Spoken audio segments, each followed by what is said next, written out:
ခေါက်တစ်ခါသာရောက်ခါလာသူရန်ကုန်သူချစ်မမနဲ့ချစ်မိဆုံးမိတော့မှခဏခဏကြာရောက်ခါလာခဲ့သူရွာကမင်းနဲ့ပါဘူးကိုကြောင်းဒီကြောင်းပြလို့ရွှေလက်စုပ်ကလေးတစ်ခါပြီးစေရှာပြီးနေလာခဲ့သူ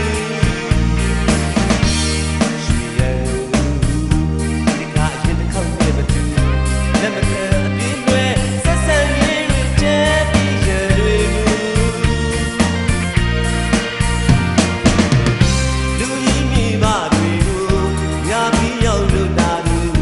ခုတော့ညာတဲ့ဒီကရွာပြန်လက်ဆောင်လေးယူအမုန်းငယ်ညာသာဒီဘဝအကျွေးကတူတွေးကစီဆွေးရခြင်းမှာ